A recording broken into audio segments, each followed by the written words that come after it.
तो दोस्तों आज के इस वीडियो में हम एक और छोटा सा स्टोरी डिस्कस करेंगे जिसका नाम है द बॉडी स्नैचर। कहानी की शुरुआत एक सराय में होती है जहां कुछ पुराने दोस्त आग के पास बैठकर पी रहे होते हैं। उनमें से एक फेट्स, जो अब एक शांत ग्रामीण डॉक्टर है, अपनी जवानी के दिनों को याद करता है जब वह एडिनबर्ग में एक मेडिकल स्टूडेंट था। फेट्स बताता है कि उस ज़माने में मेडिकल कॉलेजों को पढ़ाई के लिए इंसानी शरीर की ज़रूरत पड़ती थी। ये शरीर अक्सर गैर कानूनी तरीके से लाए जाते थे।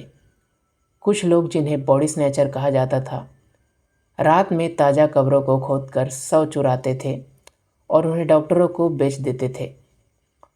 फेट्स का काम था कॉलेज में इन शवों को रिसीव करना और लाने वाले को पैसा देना। उनका सीनियर था मैकल फर्लिन, जो एक बहुत ही होशियार लेकिन बेरहम स्टूडेंट था। फेट्स को सिखाया गया था कि वह कभी भी कोई सवाल ना पूछे, बस अपना काम करे। एक रात दो आदमी एक जवान लड़की का शव लेकर आए।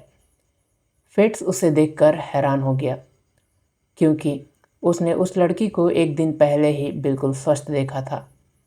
उसे शक हुआ कि लड़की की हत्या की गई है।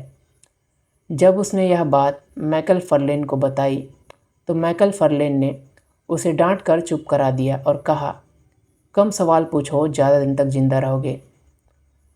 कुछ समय बाद शहर का एक जाना माना आदमी, जिसका नाम ग्रे था, अचानक से गायब हो गया। अगली ही रात मैकल फर्लिन फेट्स को अपने कमरे में बुलाता है। वहाँ मेज पर एक शव पड़ा था। फेट्स यह देखकर दहल जाता है, क्योंकि यह शव गायब हुए उस आदमी ग्रे का था। अब फेट्स को यकीन हो जाता है कि मैकल फर्लिन और उसके प्रोफेसर डॉक्टर के सिर्फ कब्र खोदने वालों से नहीं, बल्कि हत्यारों से भी शव खरीद रहे हैं।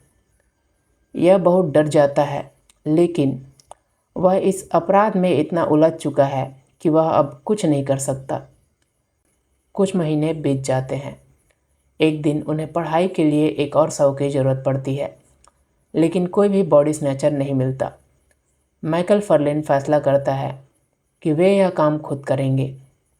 वह और फेट्स रात के अंधेरे में शहर से दूर एक छोटे से गांव के कब्रिस्तान में जाते हैं। वहां एक दिन पहले ही एक बूढ़ी औरत को दफनाया गया था। वे दोनों कांपते हुए हाथों से कब्र खोदते हैं, ताबूत तोड़ते हैं और उस बूढ़ी औरत के शव को एक बोरे में भरकर अपनी घोड़ा गाड़ी में रखते हैं। वे एडिनबर्ग की ओर अपनी लंबी और डरावनी यात्रा को शुरू करते हैं। रात बहुत अंधेरी और खामोश है।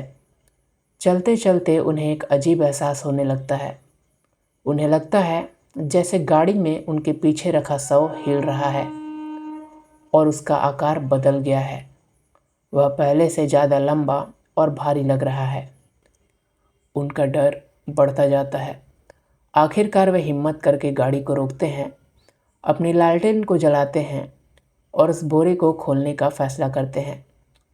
चलो देखते हैं आखिरकार मामला क्या है, मैकल फर्लिन कहता है। फेट्स कांपते हुए हाथों से बोरे की रस्सियों को खोलता है और शव के चेहरे पर से कपड़ा को हटाता है। उन्हें वहां उस बूढ़ी औरत का चेहरा देखने की उम्मीद थी, जिसे उन्होंने कुछ घंटे पहले ही खोद कर निकाला था।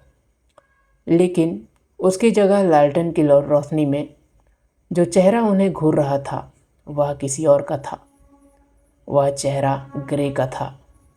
वह आदमी जिसकी हत्या की गई थी और जिसके शरीर को वे हफ्ते पहले ही काट कर जांच कर चुके थे। कहानी का अंत एक भयानक चीख के साथ होता है और ये कहानी यहीं पर एंड हो जाती है।